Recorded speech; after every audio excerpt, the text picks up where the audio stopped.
Magandang umaga, magandang hapon, at magandang gabi po sa inyo lahat. Ito po inyong lingkod, si Jory Makinay. And this will be a very different video dahil ito is intended lang sa mga customers natin o mga kaibigan natin sa Pilipinas. Ito po ang Gel Blaster Tank from Hydro Blasters MNL. It's so cool. Actually, matagal na to sa akin.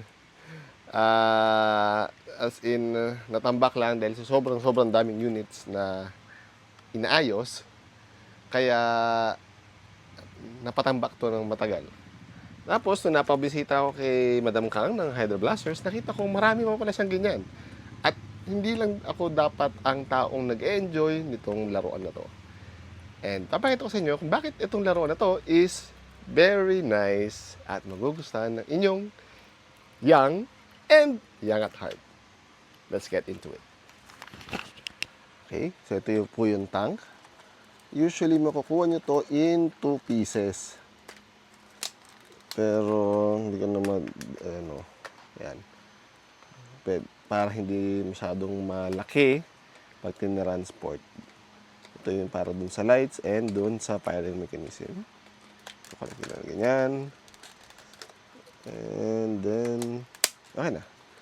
Meron ditong lalagyan ng tubig na hindi actually tinuro sa akin ni Madam Kang. Napansin ko lang kasi meron dito yung ultrasonic transducer na meron siyang magandang function. Lagyan nyo lang dito ng tubig. Then, mawala yung takip eh. Meron siyang battery na 7.4 volts. Lithium ion, may kasama din siyang charger. Na meron ditong screw para hindi mabuksan. Hindi ko lang kalabit ngayon. Then, power on. Magbiblink-blink na siya na ganyan. Then, ang itong remote control ay hindi siya infrared, wireless siya talaga, na meron siyang switch type na ganito. Sayang hindi siya analog, so very minimal yung movements. So, mahirap yung precise control. Hindi mo yung parang pwedeng unti-unti ang dahan-dahan, mga ganun. Then, pag hinold mo to, yun, magiging activated na siya. Then, forward. Pag yun, kung mapansin nyo, pag pinorward mo, parang umuusok kayo. Whee! Steam! Forward! Di ba? Cool.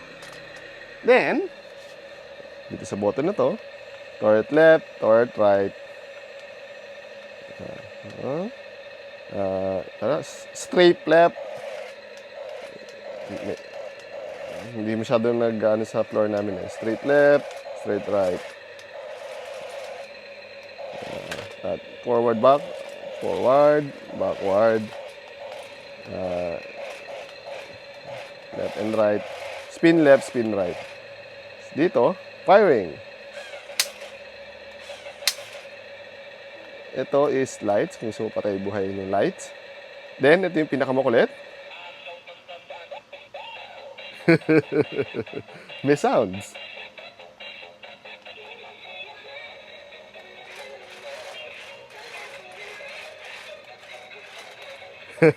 Kulit talaga mga Chinese.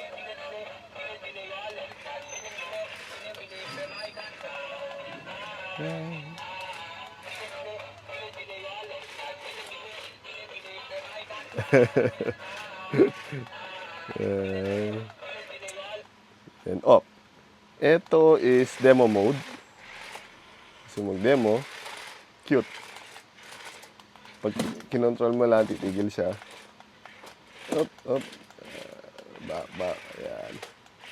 Very simple.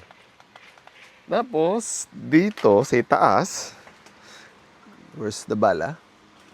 Wala na akong bala. Okay, dito.